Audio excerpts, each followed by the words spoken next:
This channel does not promote any violent, harmful, or illegal activities. All content provided by this channel is meant for an educational purpose only.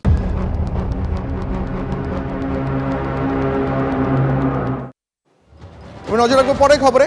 আচ্ছা, বাংলায় কি বাড়ির দুয়ারেও শিশুরা সুরক্ষিত নয়? তাহলে যদি তেমনটা না হয়, তাহলে কি করে দিনে দুপুরে বাড়ির সামনে থেকে শিশুকে অপহরণ করে চলে গেল দুষ্কৃতীরা? একেবারে খুল্লাম খুল্লা অপারেশন। মালদার ঘটনা, মালদার হরিশ্চন্দ্রপুরে আজ সকালে শিশুকে অপহরণ করার সেই ভিডিও সামনে এসেছে, যা দেখলে সন্তানের নিরাপত্তা নিয়ে আপনিও দুবার ভাবতে বাধ্য হবেন।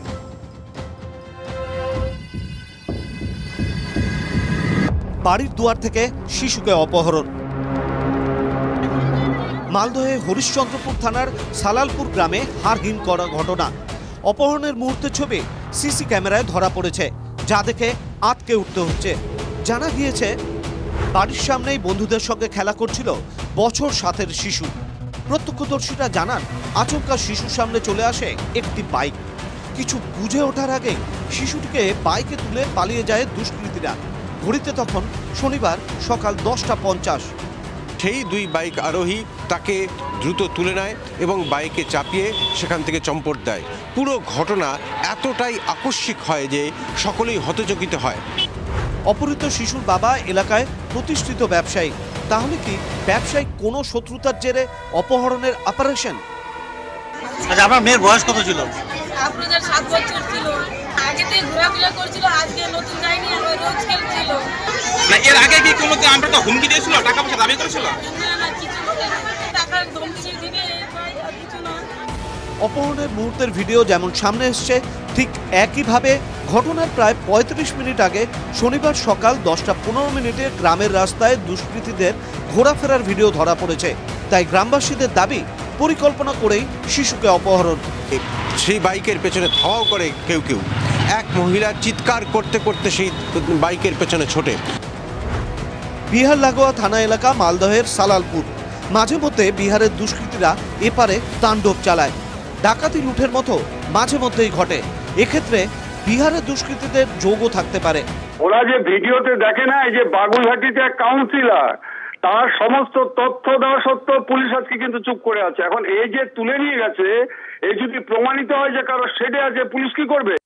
শিশু খোঁজে জেলার সব থানাকে সতর্ক করা হয়েছে। খতিয়ে দেখা হচ্ছে সিসি ক্যামেরার ফুটেজ। মালদা থেকে ক্যামেরায় মুজিবর শেখের সঙ্গে শুভতোষ, TV9 বাংলা। আর 5 কথা এই মুহূর্তে লেটেস্ট আপডেট। হরিশ্চন্দ্রপুরের অপহৃত শিশুকন্যাকে উদ্ধার করলো পুলিশ। উত্তর দিনাজপুরে করণদিঘি থেকে উদ্ধার করা হলো শিশুকন্যাকে। গ্রেপ্তার করা হয়েছে 2 জন অপহরণকারীকে। সকালে বাড়ির সামনে থেকে এই শিশুকন্যার অপহরণ হয়। সিসিটিভি ফুটেজে ধরা পড়ে অপহরণের ছবি। 7 বছরের সেই শিশুকন্যাকে অপহরণে শোরগোল পড়ে যায়। এক্ষুনি দেখাচ্ছিলাম আপনাদের সেই প্রতিবেদন। সিসিটিভি ফুটেজ দেখে তদন্তে নেমে শিশুকন্যাকে উদ্ধার করলো পুলিশ। এই বিষয়ে আরও বিস্তারিত জানাবেন আমাদের সঙ্গে মালদা থেকে আমাদের সহকর্মী শুভতোষ একেবারে সরাসরি রয়েছেন। শুভতোষ, আরও একবার তাহলে বঙ্গ পুলিশের মুকুটে নয়া পালক যুক্ত হলো, কারণ এত দ্রুত তারা এই তদন্ত শেষ করে ফেললো। একদমই তাই। মাত্র 5 ঘন্টা সময়, এই 5 ঘন্টা সময়ের মধ্যে পুলিশ কিন্তু 2 জনকে গ্রেপ্তার করেছে। এবং আমরা এই প্রথম জানাচ্ছি, তাদের নাম হচ্ছে মনসুর আলম এবং এজাজ আহমেদ। তাদের বাড়ি হচ্ছে হরিশ্চন্দ্রপুরী গাংনদিয়া গ্রামে। এবং এই গাংনদিয়া গ্রামের যে এই 2 জন মনসুর আলম এবং এজাজ আহমেদ, এই 2 জনের বিরুদ্ধে এর আগেও বিভিন্ন রকমের অভিযোগ রয়েছে। এই শুধু তাই নয়, এর আগেও বিভিন্ন রকম এদের দৌরাত্ম্য, মানে সমাজ এরা এতটাই যে সমস্ত কাজ করতো বা এর আগেও লুট ডাকাতি থেকে শুরু করে আরও বিভিন্ন অভিযোগ এদের বিরুদ্ধে রয়েছে। এই 2 জনকে করণদিঘি থানার পুলিশ কিন্তু গ্রেপ্তার করেছে। এই মুহূর্তে তাদেরকে করণদিঘি থানার পুলিশ জিজ্ঞাসাবাদ চালাচ্ছে। পাশাপাশি মালদা জেলা পুলিশ সেখানে পৌঁছচ্ছে এবং তাদেরকে নিয়ে আসছে।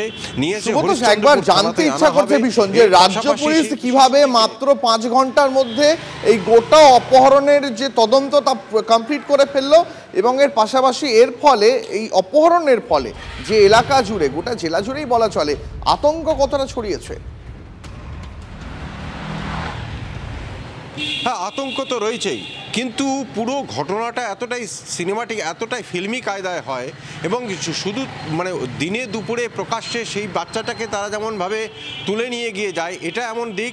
তেমনি পুলিশ কিন্তু এর আগেও আমরা যখন বলছিলাম তখনও এই কথাটা উঠে এসেছিলো। আমরাই বলেছি যে সিসিটিভি ফুটেজে খতিয়ে তো দেখছেই পুলিশ, এবং শুধু তাই নয়, মালদা জেলার অন্যান্য থানা এমনকি পাশের যে জেলা রয়েছে, বিশেষ করে উত্তর দিনাজপুর এবং দক্ষিণ দিনাজপুর ইত্যাদি জেলার পুলিশকেও কিন্তু একই সাথে অ্যালার্ট করা হয়েছিল। বুঝতে পেরেছি সুব্রত, অনেক ধন্যবাদ তোমাকে। নজর রাখো পরিস্থিতির উপরে। আজ কথায় ফিরে এলাম ব্রেকের পর। এবার যে খবরটা দেখাবো আপনাকে, জানেন তো একটা কথা আছে, বাঙালি বড় ধুমধাম করে শুরু করে কিন্তু শেষ করতে পারে না। শুরুটাও হয়েছিল ঢাকঢোল পিটিয়ে, বিশেষজ্ঞ সংস্থাকে দিয়ে করা হয়েছিল সমীক্ষাও, বরাদ্দ হয়েছিল কয়েক কোটি টাকা, কিন্তু কাজ শুরু হয়েও থমকে গেল। কোন কাজের কথা বলছি? কলকাতার ঐতিহ্যবাহী নিউ মার্কেট সংস্কারের কাজ। আচ্ছা, জট কোথায়? সংস্কারের অভাবে কোনো দুর্ঘটনা যদি ঘটে যায় তাহলে তার দায় কে নেবে? 1874-এর 1 জানুয়ারি কলকাতা কর্পোরেশনের তৎকালীন চেয়ারম্যান স্যার স্টুয়ার্ট হগের হাত ধরে গড়ে উঠেছিল নিউ মার্কেট। 150 বছর পার, মার্কেটের ছত্রে ছত্রে এখন বার্ধক্যের ছাপ, বিভিন্ন অংশ ভগ্নপ্রায়, খসে পড়ছে চাঙর।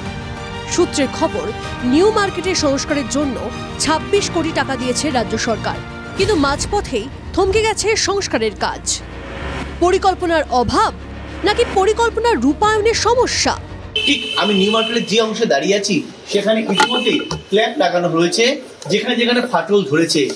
মূলত এই ক্ল্যাম্প লাগানোর পর যাদবপুর বিশ্ববিদ্যালয়ে যারা দায়িত্বপ্রাপ্ত ছিল এই সংস্কারের কাজে, তারা পুরসভাকে প্রস্তাব দিয়েছিল আর্থকোয়েক ব্যান্ড লাগানোর জন্য, কারণ কোনো সময় যদি ভূমিকম্প হয় তাহলে এই নিউ মার্কেট যে কোনো সময় ধসে পড়তে পারে। আমরা একটা সিসমিক মানে আর্থকোয়েক রেজিস্ট্যান্ট ব্যান্ড দিয়েছিলাম তলায়। আর্থকোয়েক হলে ফাউন্ডেশন থেকে ওপরটা সরে যায়, না সরে, তার জন্য আমরা একটা ব্যান্ড দিয়েছি। কিন্তু ব্যান্ড লাগাতে গিয়ে এখন অসুবিধায় পড়েছে হচ্ছে হকার গাছ।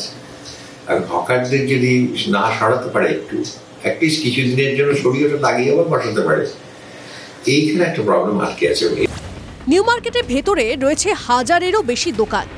পুরনো অংশে রয়েছে 510টি, নতুন অংশে 499টি। এদের মধ্যে অনেক দোকানদারই সরতে রাজি নন। তাদের ভয় বর্ণপরিচয় মার্কেটের মতো দশা হবে, একবার উঠে গেলে ফের সেই জায়গায় ফেরা কঠিন। ব্যবসায়িক সংগঠনের আবার বক্তব্য, যে ধরনের সংস্কারের কথা বলা হচ্ছে তাতে হিতে বিপরীত হবে। আর্চের তলায় দোকান আছে, তার আন্ডারগ্রাউন্ড পাইলিং করা ইজ ভেরি ডিফিকাল্ট। যদি ওইটা করতে গিয়ে যদি আদার্স কোনো পোর্শন ভেঙে পড়ে, এটা কিন্তু আমাদের কাছে খুব চ্যালেঞ্জিং, এটা বিভীষিকা।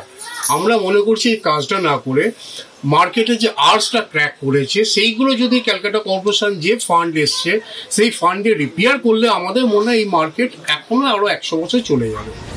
বিষয়টা নিয়ে বারবার বৈঠক হলেও কোনো সমাধান সূত্র বের হয়নি। সংস্কারের কাজ নিয়ে মতানৈক্য রয়েছে পুরসভার বাজার বিভাগের মধ্যেই।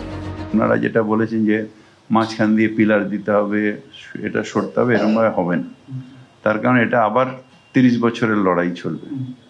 আমি বলেছি, ওনাদের ডেকেছিলাম যে বাস্তবসম্মতভাবে যেটা আছে সেইটাকে করুন। প্রশ্ন উঠছে, পুরসভা এভাবে পরিকল্পনাহীনভাবে সংস্কারের কাজে কেন নামলো? আমি এই রকম পুরসভা দেখিনি। পুরসভা এখন জিজ্ঞাসা করতে পারেন যে পুরসভার কোন কাজটা নিয়মের মধ্যে হয়, আইন সিদ্ধ।